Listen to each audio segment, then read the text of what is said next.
ಎಲ್ಲರಿಗೂ ನನ್ನ ನಮಸ್ಕಾರಗಳು. ಇಂದು ನಮ್ಮ ಶಿಬಿರದ 14 ದಿನದ ಮುಖ್ಯ ಅತಿಥಿಗಳಾಗಿರುವ ರೊಟೇರಿಯನ್ ಮುತ್ತಾರಿಫ್ ಅವರನ್ನು ಹಾಗೂ ಹೆರಿಯ ಮಾಸ್ಟರ್ ಅವರನ್ನು ನಿಶ್ಚಯ್ ಪಿ ಅವರು ವೇದಿಕೆಗೆ ಕರೆದುಕೊಂಡು ಬರಬೇಕೆಂದು ಕೇಳಿಕೊಳ್ಳುತ್ತೇನೆ.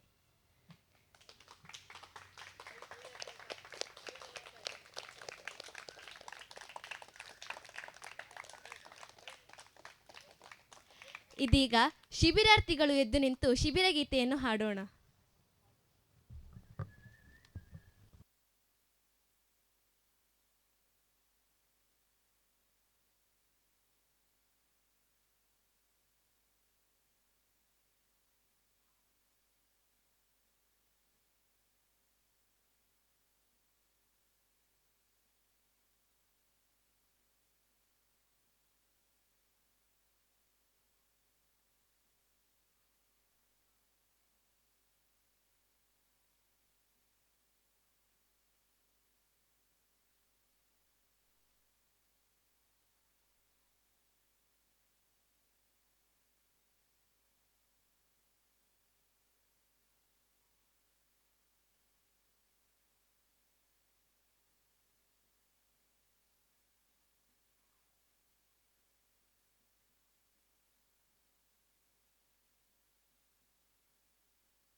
ಇದೀಗ ಸ್ವಾಗತಕ್ಕಾಗಿ ಐಶಾನಿ.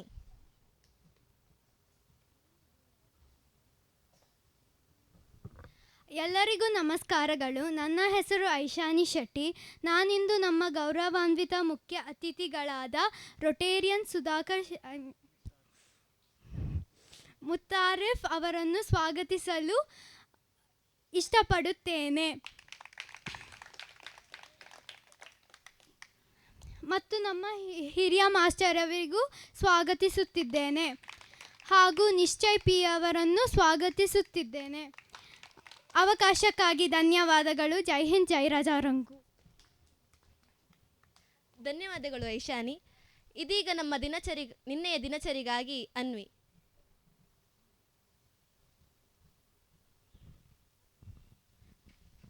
ನನ್ನ ಹೆಸರು ಅನ್ವಿ.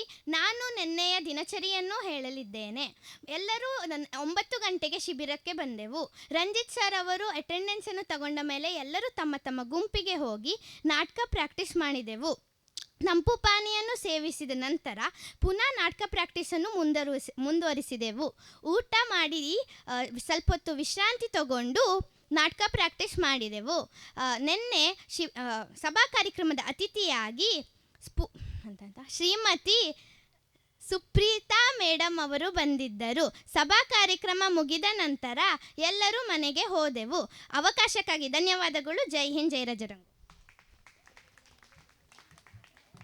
ಧನ್ಯವಾದಗಳು. ಇದೀಗ ಅತಿಥಿ ಪರಿಚಯಕ್ಕಾಗಿ ಪವನ್.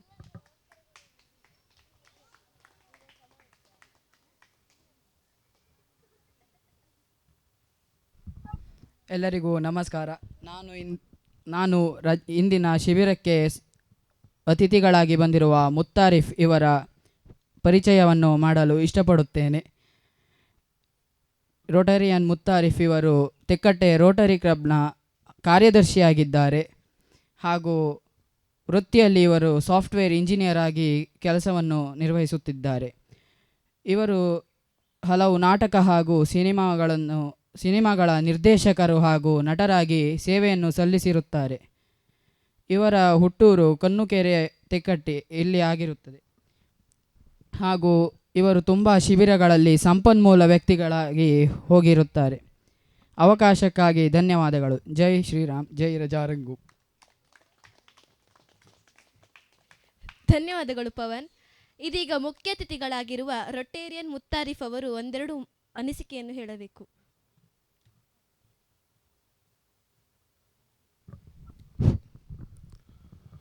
ಎಲ್ಲರಿಗೂ ನಮಸ್ತೆ. ಎಲ್ಲ ಹೇಗಿದ್ದೀರಾ ಮಕ್ಕಳೇ? ತುಂಬ ಖುಷಿ ಆಗ್ತಾಯಿದೆ. ಈ ಒಂದು ನಮ್ಮ ತೆಕ್ಕಟ್ಟೆ ಪರಿಸರದಲ್ಲಿ ಮುಂಚೆ ಎಲ್ಲ ಈ ಥರ ಯಾವುದೇ ರೀತಿಯ ಶಿಬಿರಗಳು, ನಾವೆಲ್ಲ ಸ್ಕೂಲ್ಗೆ ಹೋಗ್ಬೇಕಾದ್ರೆ ಇದೆಲ್ಲ ಇರಲಿಲ್ಲ. ನಾವೆಲ್ಲ ಸ್ಕೂಲ್ಗೆ ಹೋಗ್ಬೇಕಾದ್ರೆ ಬಿಟ್ಬಿಡಿ, ಇತ್ತೀಚೆಗೆ ಒಂದು 10 ವರ್ಷದ ಕೆಳಗಡೆನೂ ಇಂಥ ಶಿಬಿರಗಳೆಲ್ಲ ನಡೆದಿರಲಿಕ್ಕಿಲ್ಲ. ಇವಾಗ ನೀವೆಲ್ಲ ತುಂಬ ಅದೃಷ್ಟವಂತರು. ನಮ್ಮ ಸರ್ ಹಾಗೂ ಹಿರಿಯ ಮಾಸ್ಟ್ರು ಹಾಗೆ ಶ್ರೀಶಾ ಇವರದ್ದೆಲ್ಲ ಒಂದು ನೇತೃತ್ವದಲ್ಲಿ ತೆಕ್ಕಟ್ಟೆ ಅಂತ ಪರಿಸರದಲ್ಲೂ ಕೂಡ ಒಂದು ರಜಾ ಮೇಳಗಳು ನಡೆಯುವಂತಾಗಿ ಇಲ್ಲಿಯ ಮಕ್ಕಳಿಗೂ ಕೂಡ ಅವಕಾಶಗಳು ಸಿಗುವಂತೆ,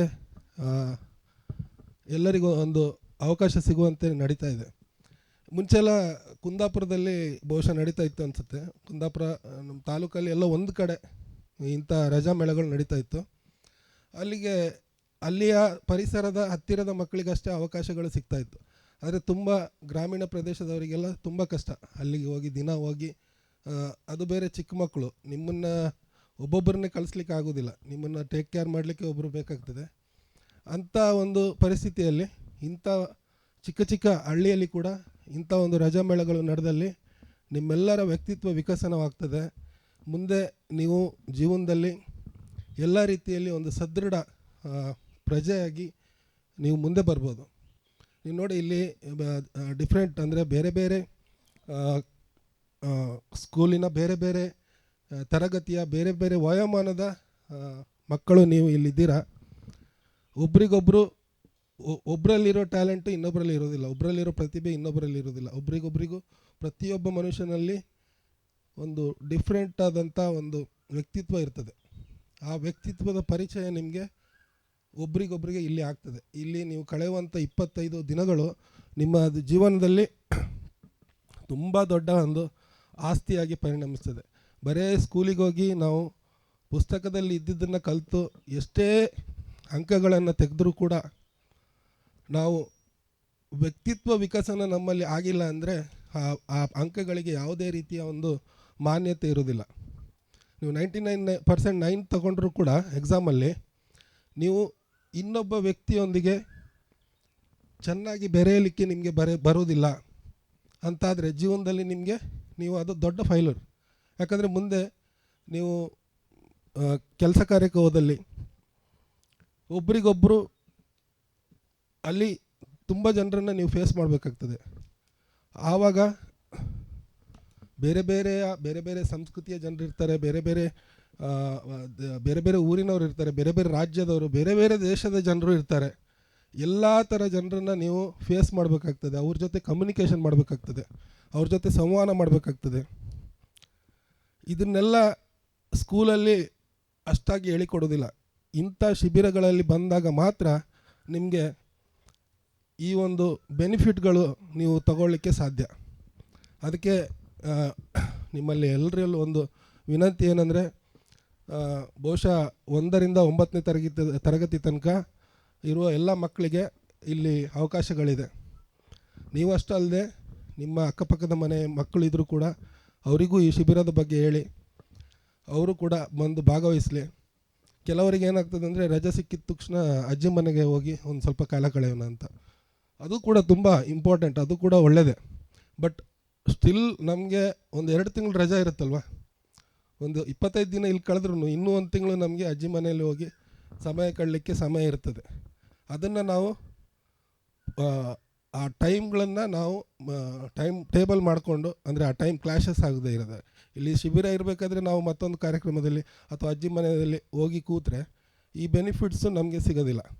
ಅದಕ್ಕೆ ನಾವು ರಜಾ ಸಿಗೋಕ್ಕಿಂತ ಮುಂಚೆನೇ ಯಾವ ಥರ ನಾವು ಈ ರಜಾನ ಉಪಯೋಗ ಮಾಡ್ಕೋಬೋದು, ಯಾವ ಥರ ನಾನು ಈ ರಜದಲ್ಲಿ ಅಜ್ಜಿ ಮನೆಯಲ್ಲಿ ಅಥವಾ ಬೇರೆ ಕಡೆ ನಾನು ಎಷ್ಟು ಟೈಮ್ ಸ್ಪೆಂಡ್ ಮಾಡ್ಬೋದು, ಹಾಗೆ ಇಲ್ಲಿ ಶಿಬಿರಕ್ಕೆ ಬಂದು ನಾನು ಎಷ್ಟು ಟೈಮ್ ಸ್ಪೆಂಡ್ ಮಾಡ್ಬೋದು ಅನ್ನೋದನ್ನು ನೀವೇ ಅದನ್ನು ಮುಂಚೆನೇ ಪ್ಲ್ಯಾನ್ ಮಾಡಿ ನಿಮ್ಮ ಮನೆಯವರಿಗೆ ಎತ್ತವರಿಗೆ ಹೇಳಿದರೆ ಅವರು ಕೂಡ ಅನುಕೂಲ ಆಗ್ತದೆ. ಹಾಗೆ ಈ ಶಿಬಿರಗಳು 9ನೇ ತರಗತಿಯಲ್ಲಿ ಮುಗಿಯುವುದಿಲ್ಲ, ಇದು ಜೀವನ ಪರ್ಯಂತ ಇರ್ತದೆ. ಈಗ 9ನೇ ತರಗತಿ ಆದಮೇಲೆ ನೀವು ಮುಂದೆ ಕಾಲೇಜ್ಗೆ ಹೋದರೆ ಅಲ್ಲಿ NCC ಅಂತ ಕೇಳಿದ್ದೀರಾ? NCC ನ್ಯಾಷನಲ್ ಕ್ರೆಡಿಟ್ ಕಾರ್ಪ್ ಅಂತ, ಆಮೇಲೆ NSS ಅಂತ ಬರ್ತದೆ ಗೊತ್ತಾ, ನ್ಯಾಷನಲ್ ಸರ್ವಿಸ್ ಸ್ಕೀಮ್ ಅಂತ. ಅದು ಕೂಡ ಅಲ್ಲಿ ಕೂಡ ನೀವು ತೊಡಗಿಸ್ಕೊಂಡ್ರೆ ಅಲ್ಲಿ ಕೂಡ ಒಳ್ಳೊಳ್ಳೆ ಕ್ಯಾಂಪ್ಗಳು ನಡೀತದೆ. ನ್ಯಾಷನಲ್ ಸರ್ವಿಸ್ ಸ್ಕೀಮ್ ಅಂದರೆ ರಾಷ್ಟ್ರೀಯ ಸೇವಾ ಯೋಜನೆ ಅಂತ. ಅಲ್ಲಿ ನೀವು ಬೇರೆ ಬೇರೆ ಹಳ್ಳಿಗಳಿಗೆ ಹೋಗಿ ನಿಮ್ಮ ಸೇವೆಯನ್ನು ಮಾಡುವಂಥದ್ದು. ಅಂದರೆ ಹಳ್ಳಿಯಲ್ಲಿ ಯಾವುದಾದ್ರೂ ರಸ್ತೆಯನ್ನು ದತ್ತು ತಗೊಳ್ಳೋದು, ಅಥವಾ ಹಳ್ಳಿಗೆ ಬೇಕಾಗಿರುವಂಥದ್ದು ಯಾವುದಾದ್ರೂ ಒಂದು ಶಾಲೆನೋ ಮತ್ತೊಂದು ಏನೋ ದತ್ತು ತಗೊಂಡು ಅಲ್ಲಿ ನೀವು ಕೆಲಸ ಮಾಡುವಂಥದ್ದು, ಒಂದು ಗಾರ್ಡನಿಂಗ್ ಮಾಡುವಂಥದ್ದು ಅಥವಾ ರಸ್ತೆ ಮಾಡುವಂಥದ್ದು, ಇಂಥದ್ದೆಲ್ಲ ವರ್ಕ್ ಮಾಡಿ ಅದರ ನಂತರ ನಿಮಗೆ ಮಧ್ಯಾಹ್ನದ ಮೇಲೆ ಇದೇ ಥರ ಕಾರ್ಯಕ್ರಮಗಳು, ಚಟುವಟಿಕೆಗಳು, ಸ್ಕಿಟ್ಗಳು ಮಾಡ್ಬೋದು. ನಿಮಗೇನೇನು ಪ್ರತಿಭೆ ಇದೆ, ನೃತ್ಯ ಆಗಲಿ, ಸಾಂಗು, ಇನ್ನೊಂದು ಮತ್ತೊಂದು ಎಲ್ಲ ಮಾಡಲಿಕ್ಕೆ ಅಲ್ಲಿ ಅವಕಾಶ ಸಿಗ್ತದೆ ನಿಮಗೆ. ಅದೇ ಥರ ಜೀವನ ಪರ್ಯಂತ ಒಂದು ಶಿಬಿರಗಳಂತ ನಡೀತಾನೆ ಇರ್ತದೆ ಎಲ್ಲಾದರೂ. ಈಗ ನಾವು ಉದ್ಯೋಗಕ್ಕೆ ಹೋದರೂ ಕೂಡ ಅಲ್ಲಿ ಕೂಡ ನಿಮಗೆ ಆ ಕಂಪನಿ ವತಿಯಿಂದ ಕೆಲವೊಂದು ಶಿಬಿರಗಳನ್ನು ಏರ್ಪಡಿಸ್ತಾರೆ. ಅಲ್ಲಿ ಕೂಡ ತೊಡಗಿಸ್ಕೊಂಡ್ರೆ ಜೀವನದಲ್ಲಿ ತುಂಬ ವಿಷಯಗಳನ್ನು ಕಲಿಬೋದು, ತುಂಬ ಎತ್ತರಕ್ಕೆ ಹೋಗ್ಬೋದು. ಹಾಗೆ ಇನ್ನು ಉಳಿದಂಥ ಏನು ಹೇಳಬೇಕು ಗೊತ್ತಿಲ್ಲ. ಅಂದರೆ ಇನ್ನೂ ಹೆಚ್ಚಿನ ವಿಷಯ ಮಾತಾಡಲಿಕ್ಕೆ ಸಮಯ ಕೂಡ ಅಭಾವ. ನಿಮಗೆ ಈಗಾಗಲೇ ಬೆಳಗ್ಗೆ 9 ಗಂಟೆಯಿಂದ ಇಲ್ಲಿ ಕೂತಿದ್ದೀರಾ, ಮನೆಗೆ ಹೋಗ್ಲಿಕ್ಕೆ ಎಲ್ಲರೂ ಹೊರಟಿದ್ದೀರಾ. ಸೊ ಎಲ್ರಿಗೂ ಒಳ್ಳೆಯದಾಗಲಿ. ಎಲ್ಲರೂ ಕೂಡ ನಗ್ನಗ್ತಾ ಇರಿ ಯಾವಾಗಲೂ. ಯಾವುದೇ ರೀತಿಯಲ್ಲಿ ಕೀಳರಿಮೆ ಬೇಡ, ಮನಸ್ಸಲ್ಲಿ ಯಾವತ್ತೂ ವಿಶಾಲವಾಗಿಟ್ಟಿರಿ. ಪ್ರಪಂಚ ದೊಡ್ಡದಾಗಿದೆ, ಮುಂದೆ ಏನು ಮಾಡ್ಬೋದು ಅಂತ ಯಾವತ್ತು ಪಾಸಿಟಿವ್ ಆಗಿ ಥಿಂಕ್ ಮಾಡಿ. ಜೀವನದಲ್ಲಿ ಖಂಡಿತ ಒಳ್ಳೆಯದೇ ಆಗ್ತದೆ, ಯಾರಿಗೂ ಕೆಟ್ಟದಾಗೋದಿಲ್ಲ. ಅದನ್ನು ಯಾವತ್ತೂ ಮನಸ್ಸಿನಲ್ಲಿ ಇಟ್ಕೊಳ್ಳಿ.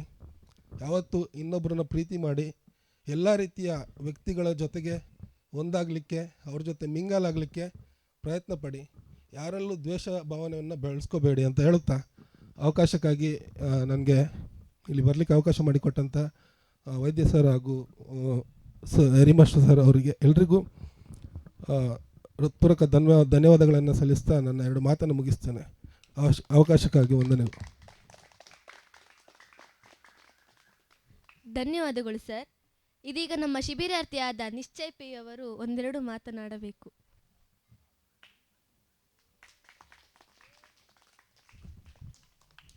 ಎಲ್ಲರಿಗೂ ನಮಸ್ಕಾರಗಳು. ನನ್ನ ಹೆಸರು ನಿಶ್ಚಯ್.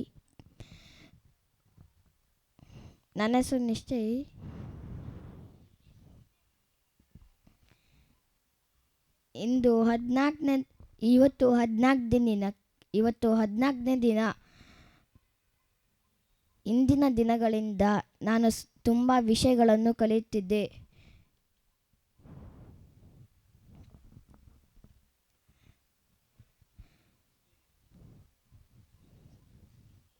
ನನಗೆ ತುಂಬ ಖುಷಿಯಾಯಿತು ಈ ಥರ ಬೇಸಿಗೆ ಶಿಬಿರಗಳಿದ್ದರೆ.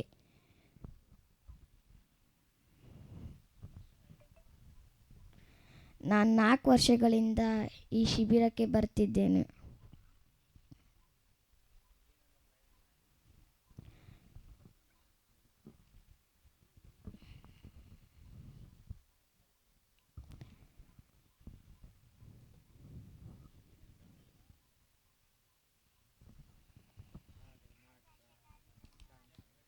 ನಾವು ಹಾಡುಗಳು, ಡ್ಯಾನ್ಸ್ ಮಾಡೋದು ಮತ್ತು ನಾಟಕಗಳನ್ನು ಕಲ್ತಿದ್ದೇವೆ. ಶಿಬಿರದ ಗುರುಗಳಾದ Shreesa sir, Ashok sir, Ranjith sir ಅವರು, ನಾಗೇಶ್ ಸರ್ ಅವರಿಗೆಲ್ಲ ಧನ್ಯವಾದಗಳು ಹಂಗೆ ಹೇಳುತ್ತಾ ನನ್ನ ಮಾತುಗಳನ್ನು ಮುಗಿಸುತ್ತೇನೆ. ಜೈ ಹಿಂದ್, ಜೈ ರಾಜರಂಗು. ಧನ್ಯವಾದಗಳು ನಿಶ್ಚಯ್. ಇದೀಗ ಸಭಾ ಕಾರ್ಯಕ್ರಮದ ಅಂತಿಮ ಹಂತ, ಧನ್ಯವಾದ ಸಮರ್ಪಣೆಗಾಗಿ ಪರಿಣಿತಾ. ನನ್ನ ಹೆಸರು ಪರಿಣಿತಾ. ಇಂದು 14ನೇ ದಿನದ ಮುಖ್ಯ ಅತಿಥಿಗಳಾದ ರೊಟೇರಿಯನ್ ಮುತ್ತಾರಿಫ್ ಇವರಿಗೆ ನನ್ನ ಹೃತ್ಪೂರ್ವಕವಾದ ಧನ್ಯವಾದಗಳು, ಹಾಗೂ ಹಿರಿಯ ಮಾಸ್ಟರ್ ಇವರಿಗೂ ಧನ್ಯವಾದಗಳು, ಹಾಗೂ ನಿಶ್ಚಯ್ ಪಿ ಪೂಜಾರಿ ಇವರಿಗೂ ಧನ್ಯವಾದಗಳು. ಜೈ ಹಿಂದ್, ಜೈ ರಾಜಾರಂಗು. ಧನ್ಯವಾದಗಳು. ಅವಕಾಶಕ್ಕಾಗಿ ವಂದನೆಗಳು. ಜೈ ರಾಜಾರಂಗು.